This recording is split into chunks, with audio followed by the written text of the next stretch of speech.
Try ಮಾಡಿ ಆಚಿ chicken masala. Congress ಶಾಸಕ SN ಸುಬ್ಬಾರೆಡ್ಡಿಗೆ Karnataka high court shock ನೀಡಿದೆ.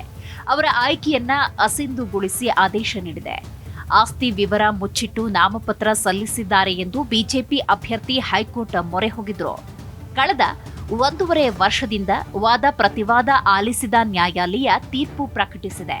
ಇನ್ನು ಉನ್ನತ ನ್ಯಾಯಾಲಯದ ಮೊರೆ ಹೋಗೋದೊಂದೇ ಸುಬ್ಬಾರೆಡ್ಡಿಗೆ ಇರುವಂತಹ ಆಯ್ಕೆ. ಹೌದು, ಬಾಗೇಪಲ್ಲಿ ಕಾಂಗ್ರೆಸ್ ಶಾಸಕ ಎಸ್ಎನ್ ಸುಬ್ಬಾರೆಡ್ಡಿ ಆಯ್ಕೆ ಅಸಿಂಧು. ಚುನಾವಣಾ ಆಯೋಗ ಹಾಗೂ ವಿಧಾನಸಭೆ ಕಾರ್ಯದರ್ಶಿಗೂ ಶಾಸಕನ ಅಸಿಂಧು ಆದೇಶ ಕಳುಹಿಸಲು ಸೂಚನೆಯನ್ನ ನೀಡಲಾಗಿದೆ. ಆಯ್ಕೆಯನ್ನ ಅಸಿಂಧುಗೊಳಿಸಬೇಕೆಂದು ಬಿಜೆಪಿ ಅಭ್ಯರ್ಥಿ ಮುನಿರಾಜು ಅವರು ಹೈಕೋರ್ಟ್ಗೆ ಅರ್ಜಿಯನ್ನ ಸಲ್ಲಿಸಿದರು. ಬಾಗೇಪಲ್ಲಿ ಕಾಂಗ್ರೆಸ್ ಶಾಸಕ ಎಸ್ಎನ್ ಸುಬ್ಬಾರೆಡ್ಡಿ ಆಯ್ಕೆ ಅಸಿಂಧು ಎಂದು ಕರ್ನಾಟಕ ಹೈಕೋರ್ಟ್ ಆದೇಶ ನೀಡಿದೆ. 2023ರಲ್ಲಿ ನಡೆದ ವಿಧಾನಸಭಾ ಚುನಾವಣೆಯಲ್ಲಿ ಎಸ್ಎನ್ ಸುಬ್ಬಾರೆಡ್ಡಿ ಸಲ್ಲಿಸಿದ್ದ ನಾಮಪತ್ರ ದೋಷದಿಂದ ಕೂಡಿದ್ದು, ಆಸ್ತಿ ವಿವರಗಳನ್ನು ಮುಚ್ಚಿಟ್ಟು ಸುಳ್ಳು ಪ್ರಮಾಣ ಪತ್ರ ಸಲ್ಲಿಸಿದ್ದಾರೆ. ಅವರ ಆಯ್ಕೆಯನ್ನ ಅಸಿಂಧುಗೊಳಿಸಬೇಕೆಂದು ಬಿಜೆಪಿ ಅಭ್ಯರ್ಥಿ ಮುನಿರಾಜು ಅವರು ಹೈಕೋರ್ಟ್ಗೆ ಅರ್ಜಿಯನ್ನ ಸಲ್ಲಿಸಿದ್ರು. ವಿವಿಧ ಹಂತಗಳಲ್ಲಿ ವಿಚಾರಣೆ ನಡೆಸಿದ ನ್ಯಾಯಮೂರ್ತಿ ಎಂಜಿಎಸ್ ಕಮಲ್ ಅವರ ಪೀಠ ಶಾಸಕರ ಆಯ್ಕೆಯನ್ನ ಅಸಿಂಧುಗೊಳಿಸಿದೆ. ಆದರೆ 2ನೇ ಅಭ್ಯರ್ಥಿ ಸಿ ಮುನಿರಾಜುಗೆ ಗೆಲುವು ಎಂದು ಘೋಷಿಸಲು ನಿರಾಕರಿಸಿದೆ. ಅಸಿಂಧುಗೊಳಿಸಿದ ಆದೇಶ ಚುನಾವಣಾ ಆಯೋಗಕ್ಕೆ ವಿಧಾನಸಭೆ ಕಾರ್ಯದರ್ಶಿಗೆ ರವಾನಿಸುವುದಕ್ಕೆ ಪೀಠ ಸೂಚನೆ ನೀಡಿದೆ. ಹಾಗಾದ್ರೆ ಏನಿದು ಪ್ರಕರಣ ನೋಡ್ತಾ ಹೋಗೋದಾದ್ರೆ, ಚಿಕ್ಕಬಳ್ಳಾಪುರ ಜಿಲ್ಲೆಯ ಬಾಗೇಪಲ್ಲಿ ವಿಧಾನಸಭಾ ಕ್ಷೇತ್ರದ ಕಾಂಗ್ರೆಸ್ ಶಾಸಕ ಎಸ್ಎನ್ ಸುಬ್ಬಾರೆಡ್ಡಿ 2023ರ ವಿಧಾನಸಭಾ ಚುನಾವಣೆಯಲ್ಲಿ ಗೆಲುವು ಸಾಧಿಸಿದ್ರು.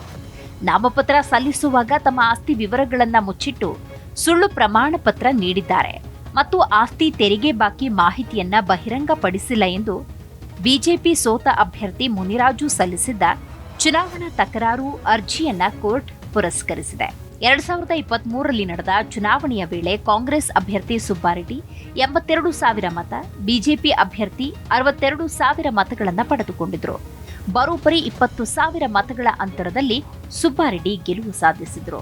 ಹಾಗಾದ್ರೆ ಮುಂದಿನ ನಡೆಯೇನು?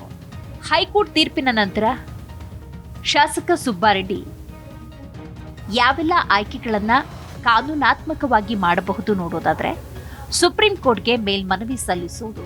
ಹೈಕೋರ್ಟ್ ತೀರ್ಪನ್ನ ಪ್ರಶ್ನಿಸಿ ಸುಪ್ರೀಂ ಕೋರ್ಟ್ ಆಫ್ ಇಂಡಿಯಾಕ್ಕೆ ಮೇಲ್ಮನವಿಯನ್ನ ಸಲ್ಲಿಸಬಹುದು. ಮೇಲ್ಮನವಿ ಸಲ್ಲಿಸಿದ್ರೆ ತಾತ್ಕಾಲಿಕ ಸ್ಥಗಿತ ಆದೇಶ ಪಡೆಯುವ ಸಾಧ್ಯತೆ ಇದ್ದು, ಅಂತಿಮ ತೀರ್ಪು ಬರುವವರೆಗೆ ಶಾಸಕ ಸ್ಥಾನ ಮತ್ತು ರಾಜಕೀಯ ಚಟುವಟಿಕೆಗಳನ್ನು ಮುಂದುವರಿಸಬಹುದು. ಇನ್ನು ಉಪಚುನಾವಣೆಯಲ್ಲಿ ಮರುಸ್ಪರ್ಧೆ, ತೀರ್ಪಿನಿಂದಾಗಿ ಸ್ಥಾನ ಖಾಲಿಯಾದರೆ, ಅರ್ಹತೆ ಇದ್ರೆ ಉಪಚುನಾವಣೆಯಲ್ಲಿ ಮರುಸ್ಪರ್ಧೆಯನ್ನ ಮಾಡಬಹುದು. ಜನರ ಮುಂದೆ ಮತ ಕೇಳಿ ಮರು ಆಯ್ಕೆಯಾಗುವ ಅವಕಾಶ ಕೂಡ ಇದೆ.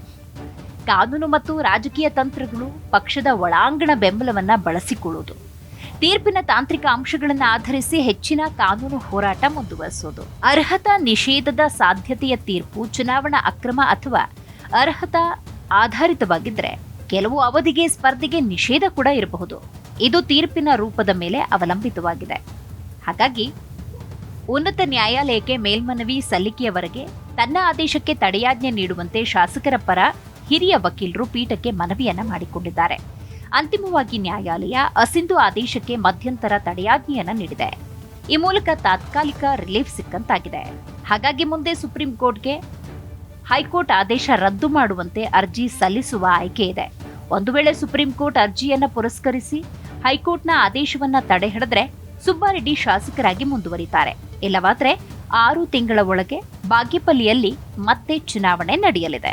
ಇನ್ನು ಇದೇ ಸಂದರ್ಭದಲ್ಲಿ ಎದುರಾಳಿ ಅಭ್ಯರ್ಥಿ ಸಿ ಮುನಿರಾಜು ಅವರನ್ನ ವಿಜಯಿ ಅಂತ ಘೋಷಿಸಬೇಕು ಅಂತ ಸಿ ಮುನಿರಾಜು ಪರ ವಕೀಲರು ನ್ಯಾಯಾಲಯದಲ್ಲಿ ಮನವಿಯನ್ನ ಮಾಡಿಕೊಳ್ತಾರೆ. ಸಿ ಮುನಿರಾಜು ಅವರನ್ನ ವಿಜಯಿ ಎಂದು ಘೋಷಿಸುವುದಕ್ಕೆ ಆ ಸಂದರ್ಭದಲ್ಲಿ ನ್ಯಾಯಾಲಯ ನಿರಾಕರಿಸಿದೆ. ಮೇಲ್ಮನವಿ ಸಲ್ಲಿಸುವವರೆಗೆ ತೀರ್ಪಿಗೆ ತಡೆಯಾಜ್ಞೆ ನೀಡುವಂತೆ ಸುಬ್ಬಾರೆಡ್ಡಿ ಪರ ಹಿರಿಯ ವಕೀಲ ಜಯಕುಮಾರ್ ಎಸ್ ಪಾಟೀಲ್ ಆ ಸಂದರ್ಭದಲ್ಲಿ ಮನವಿ ಮಾಡಿದ್ರು. ಇದಕ್ಕೆ ಅರ್ಜಿದಾರರ ಪರ ಹಿರಿಯ ವಕೀಲೆ ನಳಿನಾ ಮಾಯಾಗೌಡ ಆಕ್ಷೇಪ ವ್ಯಕ್ತಪಡಿಸಿದರು. ಅಂತಿಮವಾಗಿ ಕೋರ್ಟ್ ಅಸಿಂಧು ಆದೇಶಕ್ಕೆ ಮಧ್ಯಂತರ ತಡೆಯಾಜ್ಞೆ ನೀಡಿದ್ದು ಸುಬ್ಬಾರೆಡ್ಡಿಗೆ ತಾತ್ಕಾಲಿಕ ರಿಲೀಫ್ ಲಭ್ಯವಾಗಿದೆ.